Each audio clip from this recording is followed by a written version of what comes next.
first date. I don't do that. I was like, I want to know who you is before anything. And as I'm talking to her, she's in the table like, movies went great. We decided to like go and get food, and we got food, and we sat in my car. We listened to music, we were talking, and like 3 weeks. You know, she was on hold. You know what I'm saying? I ain't gonna lie. and like, okay, it got so bad. It was significant other love language is important, so that way you know how that person receives and perceives. And you're in a relationship, but we like keeping together. We're in a situationship because we've already accepted. This is a situationship talk. It's Monday. Monday. Going on. I got my me. It's your girl Candy K. Lynn, and we are back. We are back tonight. We are talking Community P&D. We're gonna keep it clean because we know Facebook will censor us. So we're trying to keep it consistent for our fans. We were supposed to have a guest, but we will see. You know, here we keep the party moving. Okay. So, JT, I just feel like this is the perfect conversation for you. The perfect conversation. So, Community P&D, what do we mean by that? It's a community. It's for everybody. So, I think Nick Cannon is the perfect person to use as an example of somebody who is for everybody. Nick seems to be kind of for everybody. Am I the only one who thinks that? I agree. I mean, I disagree. You disagree. Tell us why. Talk to us. I mean, this is Ninth Child. Them other eight knew what Nick was on. So I can't say that he for everybody. These women are opening their legs up too. So you can't place this blame on Nick. If Nick done came at you, if you number 5, you done met, you know, you the 5th baby mama. Here come the next one. You talking to Nick. Oh, you got 5 kids. Now you number 6. Here come the next one. You know about these ones that's before you. So you have the opportunity to say, nah, I'm good. But these women, they doing it for the wrong reasons. I know why. But Nick is doing it for, I know why Nick is doing it, because, you know, he has lupus. And he's trying to leave a legacy. That's what Nick is trying to do. He's trying to leave a legacy. I don't feel like Nick is out here just being a hoe. I really feel like Nick is doing it for a legacy. Now, is it going to be wrong for the children? Of course, they may not have their father growing up, but you will always know your father's legacy. I don't think Nick out here just fucking everybody and he ain't know no Wilt Chamberlain. She's just like, every time I pull Wilt up. Is a good example. Wilt is for the people. Wilt was for the people. Wilt is for the world. Wilt was community. Wilt was definitely community. Wilt was pulling up in city. Like Wilt would go play the Milwaukee Bucks and have 20 waiting for him. Yeah, he was for the people. And then leave Milwaukee, go to LA and have $1 million. He was for the people. That's community. Yeah. I absolutely, I think when you shift it from Nick, I absolutely agree that Nick is looking to leave his legacy. But Nick is also kind of for the people. But what does that mean, though? I mean, how many kids does he need to leave the legacy? I mean, that's a good question. You want to, as a, you know, Nick only knows the answer. You know, right? Nick is taking care of these kids. That's another thing. Nick not just out here having kids and leaving them. Man, when that man lost that baby he had, man, Nick damn near couldn't even do his talk show. You can tell his heart is in the right place, but in a sense, he is taking a wrong approach. But Nick wants that legacy for when he leaves. It's gonna be a lot of cannons around. It's gonna be a lot of cannons. It's gonna be a lot of women. Man, he gonna keep that Cannon name alive. That's what Nick is doing. That's what Nick is doing. And I only use Nick because Nick has all of the kids, right? Correct. So correct. one of the things, if you guys follow me on Pull Up, one of the things I talk about is I talk about the headlines. I don't necessarily talk about people. So I agree with you on the fact of I'm not judging what Nick is doing. I'm just using Nick as an example of he really doesn't belong to anybody. You know, he is choosing to leave his legacy in the streets. Like, that's kind of how I'm tying it back. And I think Wilt was a perfect example of somebody, like literally, right? When you sit here and you think about it and you try to think of like who is for the streets, Wilt was for the streets. Like, we're talking, and it's not just men, right? Because there are women out here with, you know, Kim Kardashian and them are kind of for the streets too. Yeah, they're kind of for the streets too. Like, and not at one time, right? So everybody's for the streets in a different type of sense. Will was for the streets. He was community property. He didn't belong to anybody. So to get out here and fight over some of these people, you look really crazy because they don't belong to you. You know, you sharing your man. You like some of these women, and let's talk on I use the grander scheme to sometimes get people in because people don't like to talk about their own personal issues, right? I done been with a dude that was for the streets. He was everybody's boyfriend. And I think go ahead. Yeah, like just anybody. Place to stay. Anybody can have it. Yeah. And so when we talk about community property, that's what community property is. Is anybody can get it. If you see this man on the streets, he really don't have a taste. You see this woman on the street, she doesn't really have any distinction of, you know, or discretion about who they will be involved with. They are simply available to whoever decides they want to sign up for the party. Go ahead. I got my head down, but I'm doing research. So I typed in celebrity with a lot of kids. Mm-hmm. Eddie Murphy has 10 kids. He for the streets too. Okay. Oh, dang, I didn't know that. Mm-hmm. Okay. Mm-hmm. And like I said, they do it at different times, right? Some of these people get in the streets and come back out the streets. Because I saw Kiki White is expecting baby number 11. Man, number 11. Does she pushing out? Number 11. And I was like, That's a hallway in them pants. Kiki just likes being a mother. Like, I can't even say she for the streets. People like that. She just like having babies, right? Like, her and Nick Cannon probably could have had a whole lot of babies because she kicks her own out. Like, she kicked her own out. Who else did you find has a lot of kids? Future. We know he for the streets.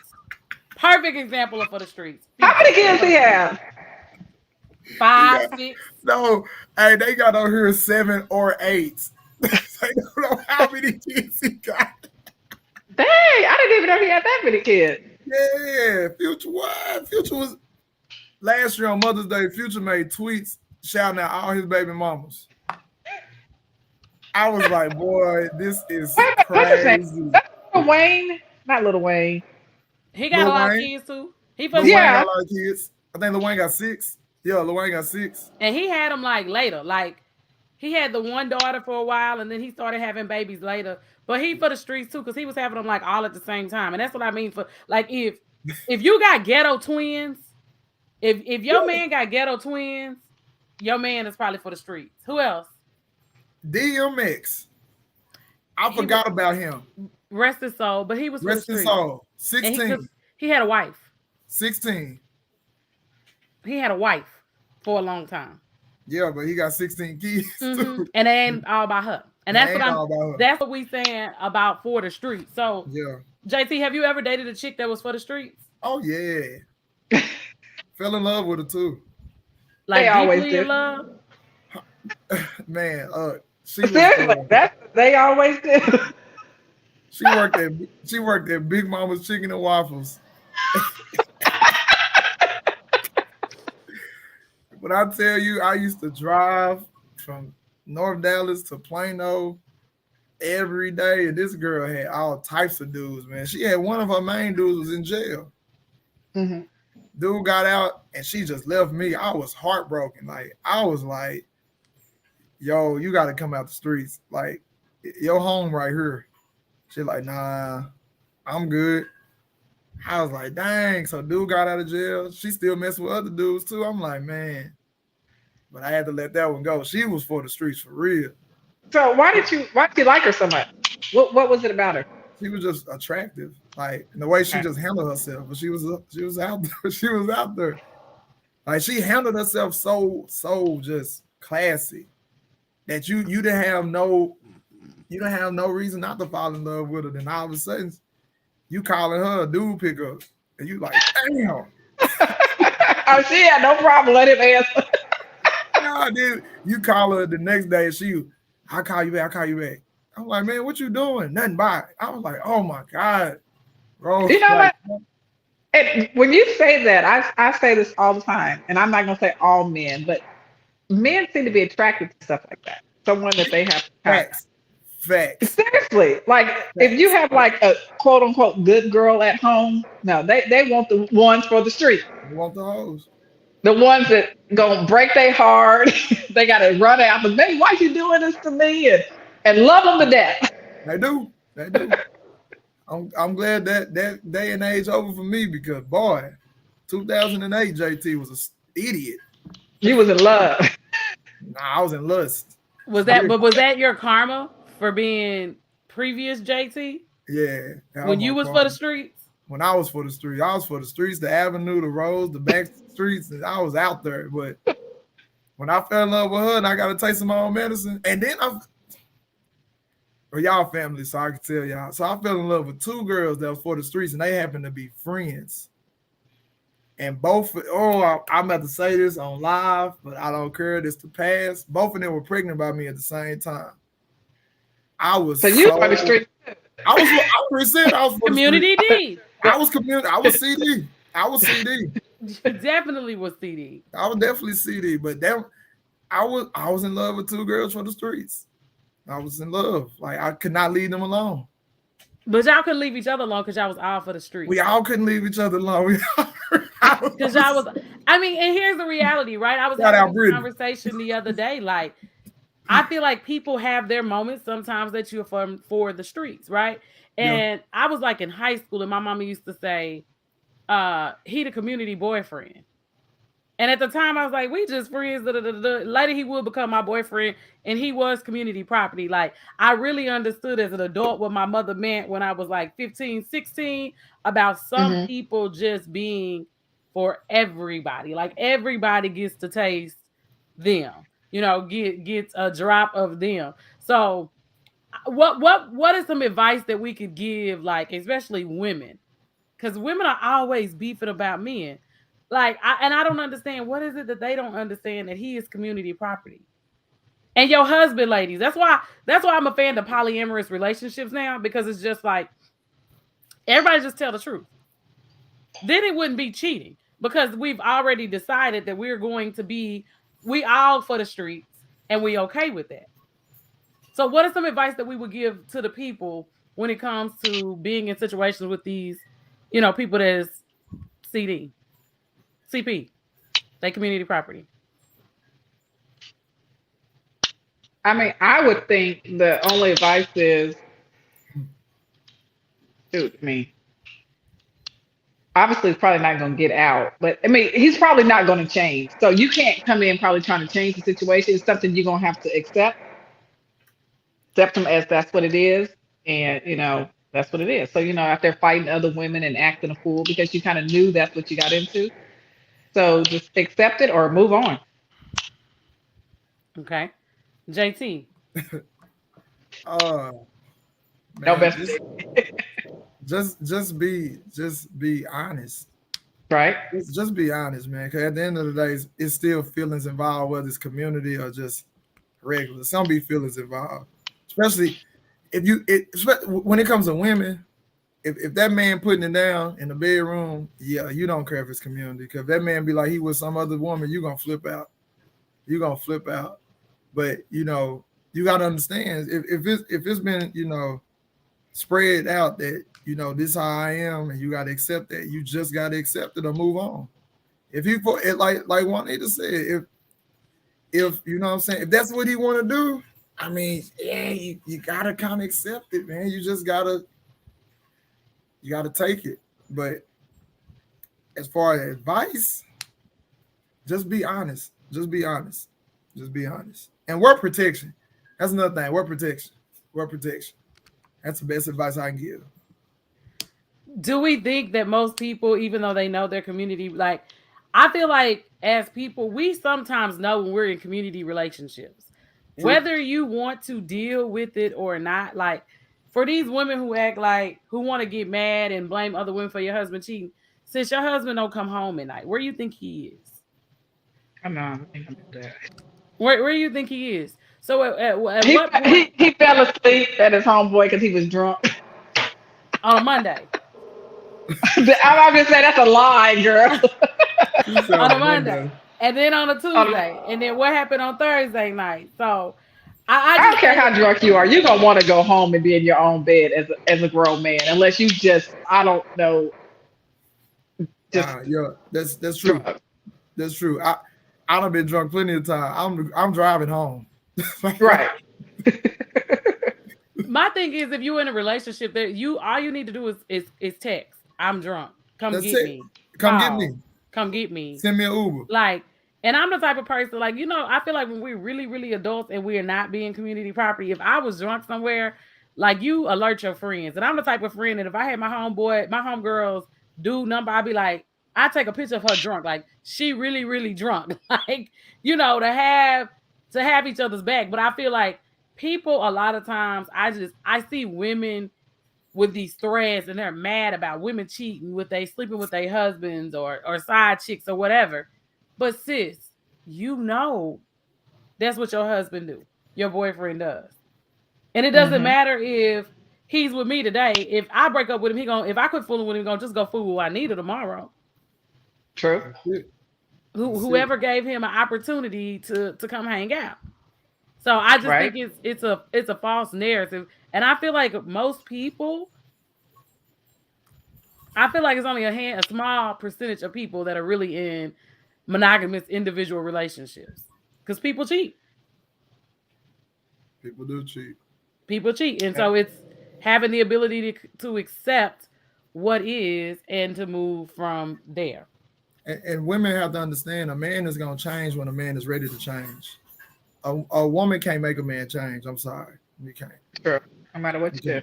No matter what you do. Because it's a man intuition. Like, you can be, like Juanita said earlier, that it's that chick. You can have a good girl at home, cook, clean, do everything, but it's gonna be that one girl that's gonna, just butt nasty, just nasty, like nastier than your good girl. And the dude gonna be like, man, I'm trying to, see what that be about, because she over here telling me this, but I got this, my man at home, she want to only have sex on Mondays, Fridays, and Sundays, but Jane Doe here want to have sex every day. So it's stuff like that because, I went through that phase. I went through that, but you got to mature. You got to mature as a man. And I'm a testimony of that because I used to have that mind frame. I used to have that. That used to be me. I had a good girl. And I was like, man, all these other girls just DM, where you at? Come here. What's up? I'm like, damn. All right, I'm on my way.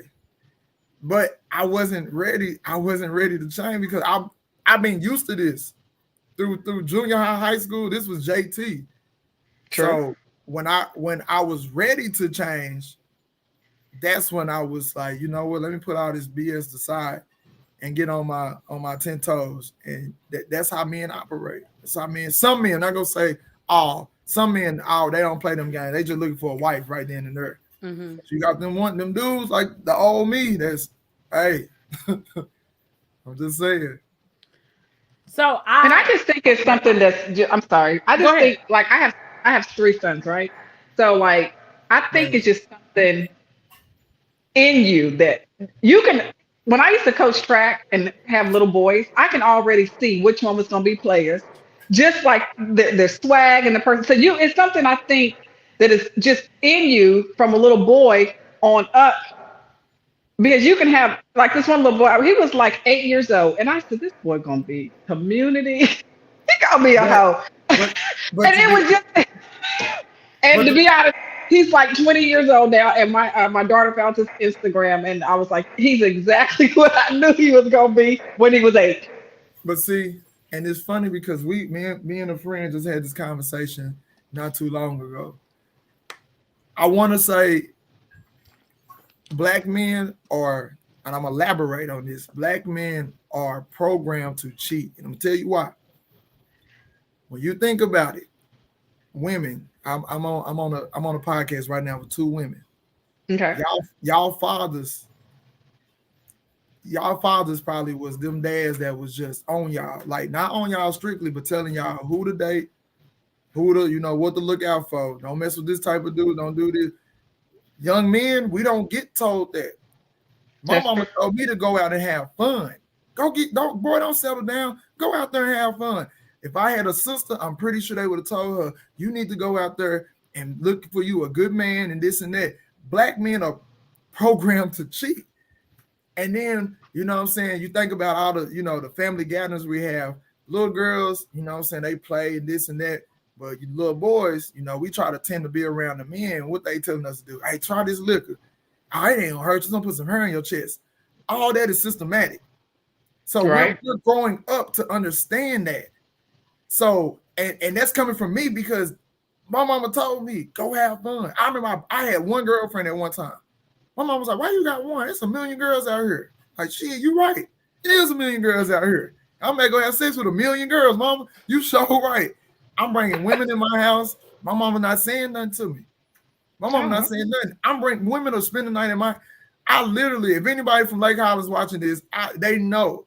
I literally had the whole girls track team in my room at one point in time. My mama, it was like 12 girls in my room. My mama didn't say nothing. Dudes out there knocking on my door.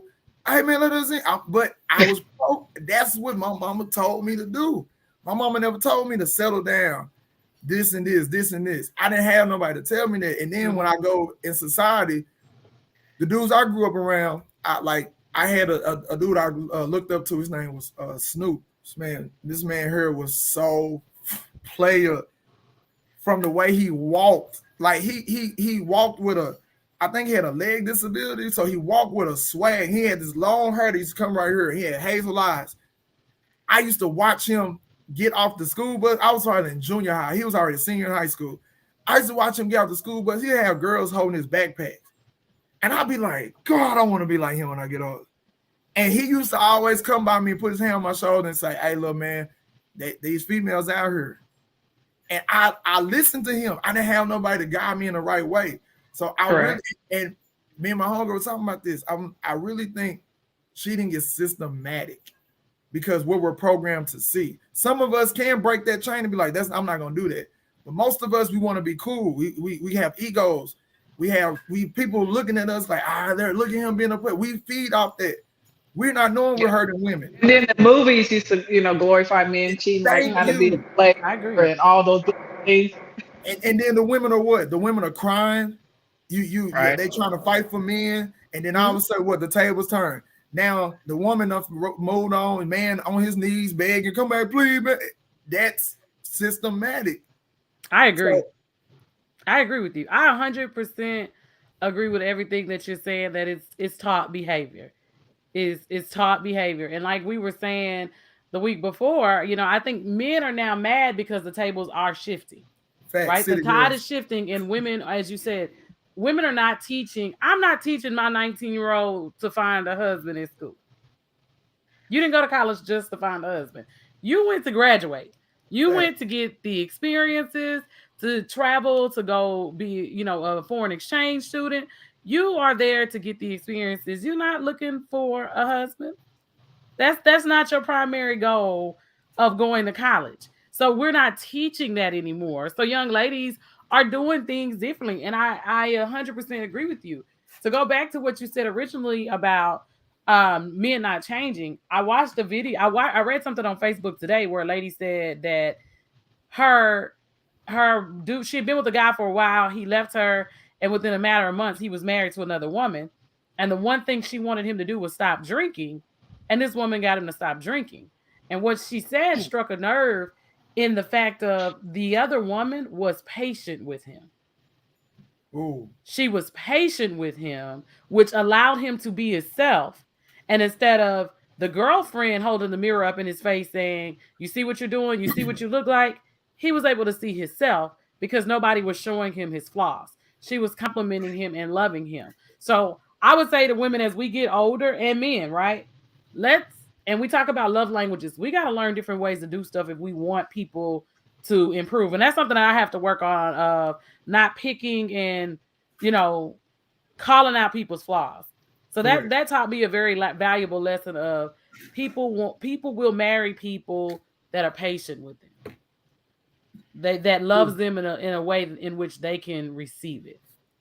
That's true. Because when I got married, that's how it was. I had patience when I got married.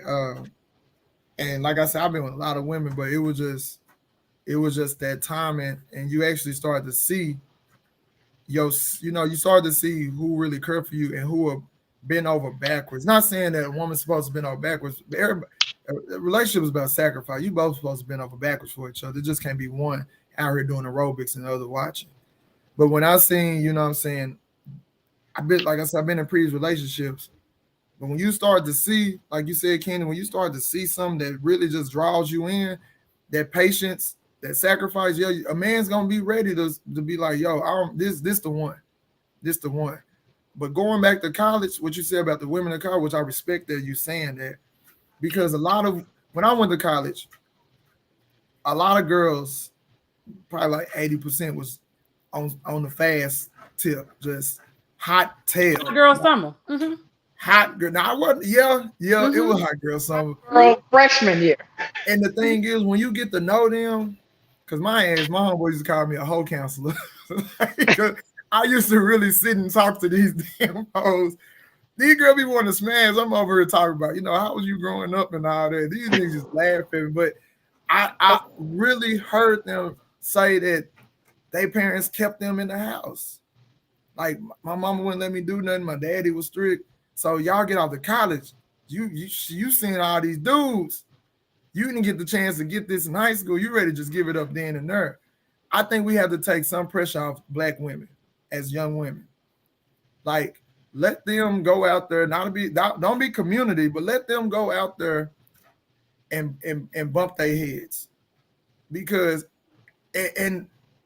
growing up, it was a lot like, used to be this girl staying in our apartments. She was community, hard, like, Lord, her mom used to go to work at 7 p.m. Dudes used to be lined up right when her mama left, because she was from Atlanta. Her mama let her outside. Her daddy stayed in Atlanta. Her mom was making her read, do homework while she was at school. While she was at work. Boy, right when her mama hit that gate and turned right, boy, people knocking on that door. Everybody just in and out. But she didn't have that experience of like my homegirls who was out there playing football with us and out there drawing chalk on the cement and all that. Them girls right now, they married, got kids and all that. The ones that were stuck in the crib and all that, them be the ones that, be wanting to experience life when they get out there. When they chains break away from them parents, they be like, I want to see what this is about. What's this community about? And that's where it starts from. I think you made a good point with that. And I think we come from a generation, I know with my parents' age, that my mom was starting to be more open. But when you talk to a lot of women, no one, as you said, my mom used to say, if we lock away the boys, the girls could go out and play. True. And she used to say that, right? So we teach girls everything that I did in college is because I wanted to, because I had freedom. I never really had curfews, but I knew to make decisions that weren't going to give me consequences, right? Correct. So it was kind of like, make your own choices, but when you're pushing it, when you're going too far. I could always have a boyfriend. So that was never an issue. I never had to sneak. I never had to do that. I think in teaching girls, you need to protect yourself. Facts. You can hang out with little boys. Sex is normal. Like, we need to normalize sexuality for young women so that they understand why they're doing it. There's so many women that do stuff, get labels, or wind up on camera, as you said, because they're just breaking free. They're not really making conscious decisions whoever said you're pretty, they willing to lay down with, bend over, touch, whatever. They said, oh, you're pretty today, Juanita. And then so now you're off running. We need to teach our daughters and our sons differently in a more evolved way so that when they're out here, Right. then they're making better decisions because they're confident. They're confident in knowing what to do. They're confident in knowing that I don't even like this little boy. I'm not sleeping with him. You know, young men looking at some of these little girls going, you know, I'm a pass. No, you know, you not even my style, my taste. I don't want it that bad because this doesn't make me a man based on how many women I can sleep with. True. So I just think if we have these conversations, and I do with mine in college, the conversations are totally different. I'm honest with them, and we teach our girls how to protect themselves. Carry your own condoms. How about normalizing teaching your daughters to carry her own condoms?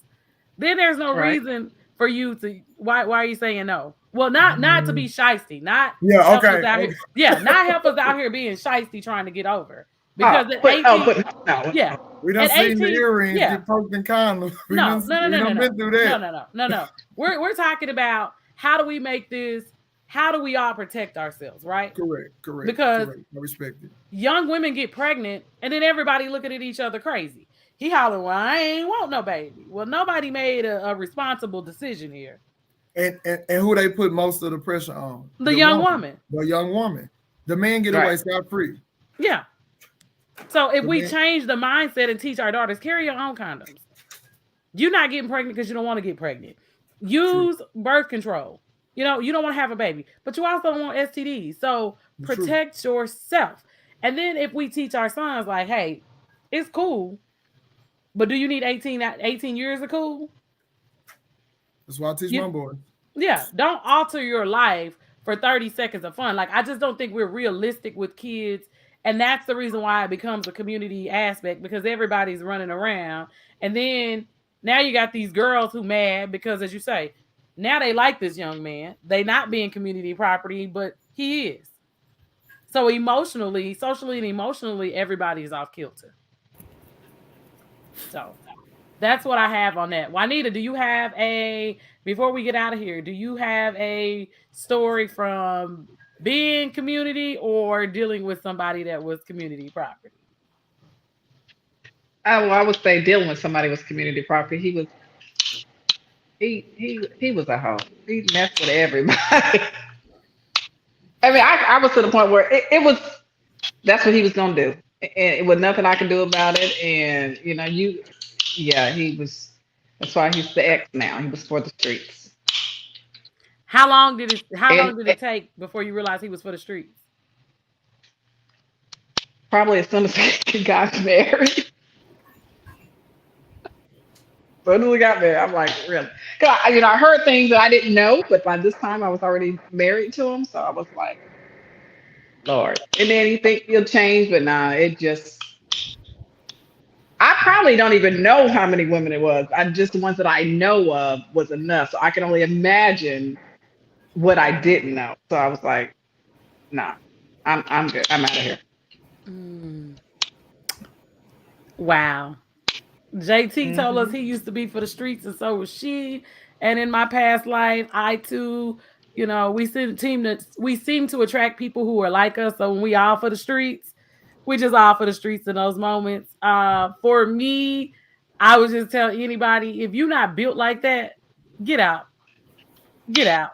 Because you, like you said, it's going to be more people than you can account for. And if they tell you today, oh, I ain't going to do it again, give them 3 months.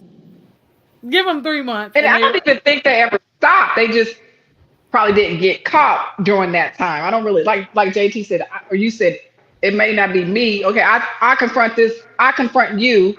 You leave him alone. But he was messing with 5 other women that I didn't know about, or he gonna go mess with someone else. So confronting other women is not gonna solve anything.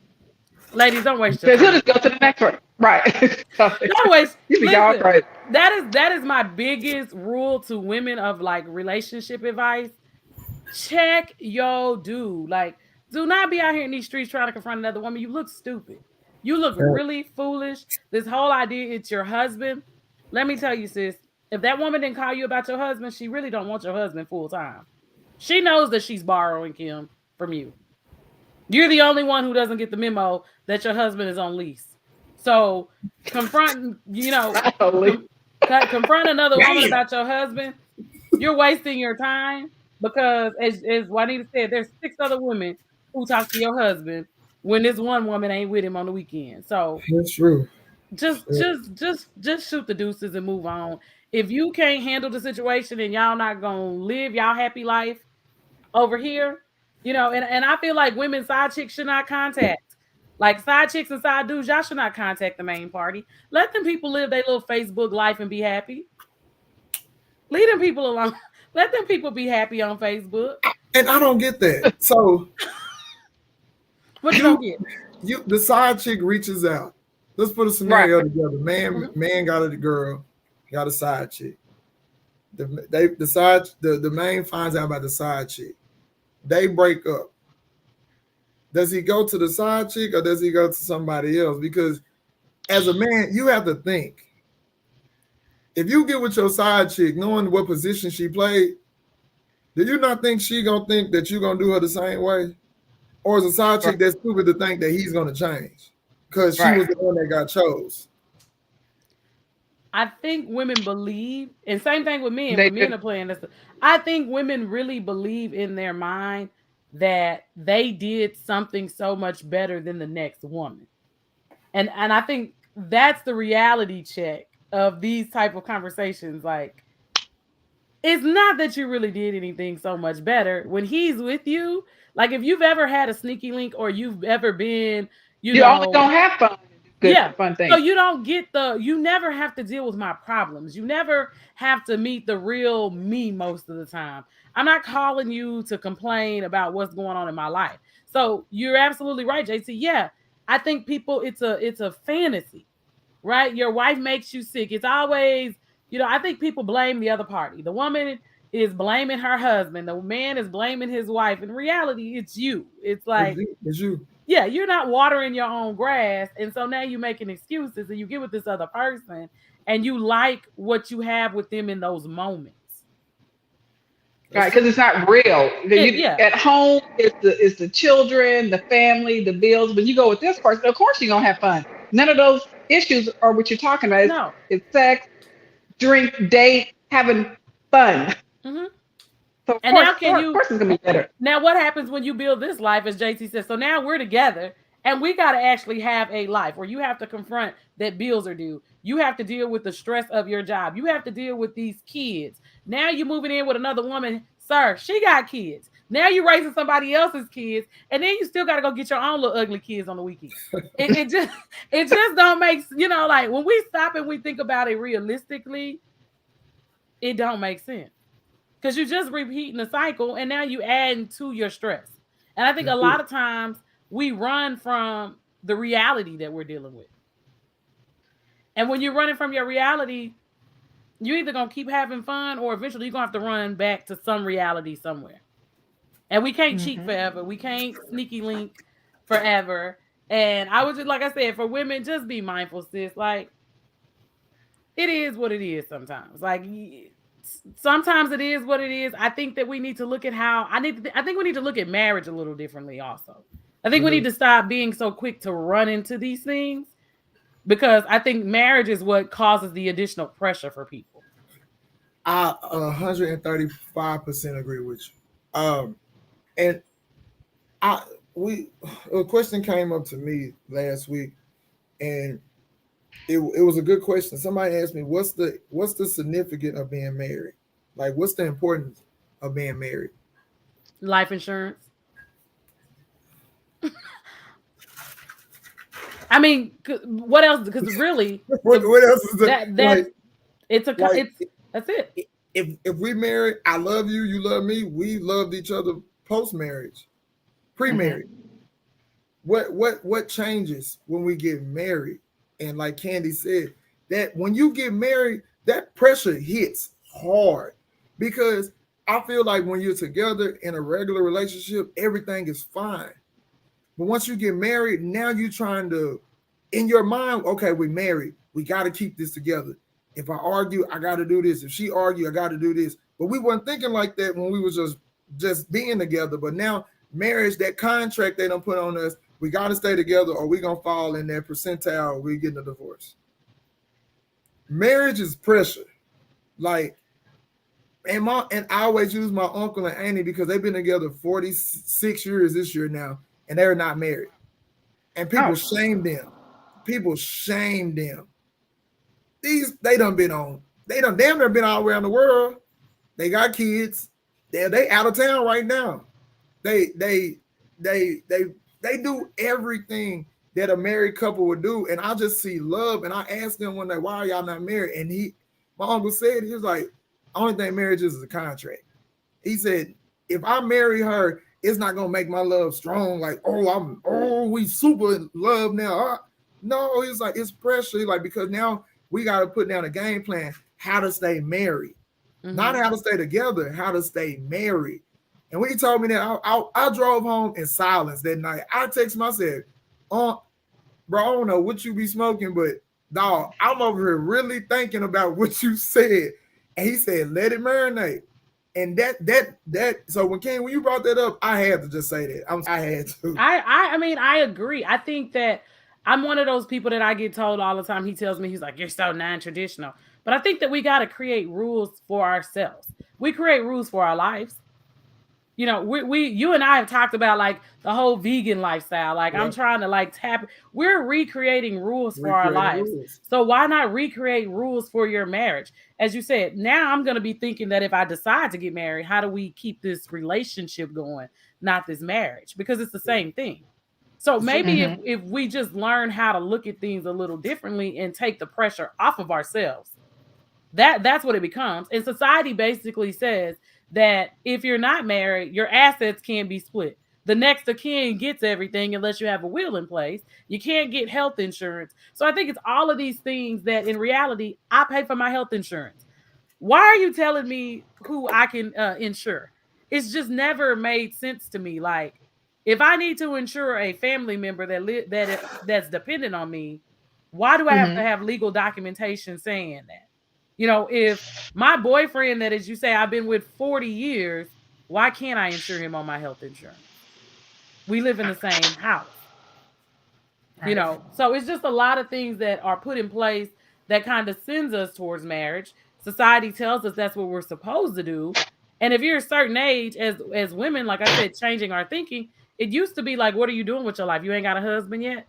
I think we're slowly coming out of that place in most cultures and most families. So, guys, that's what I have for the night. Any final comments? Is that the next topic? What? Marriage? I don't know. We can make it the next topic. I think so. I think that's gonna blow some gaskets. That'll be a good one.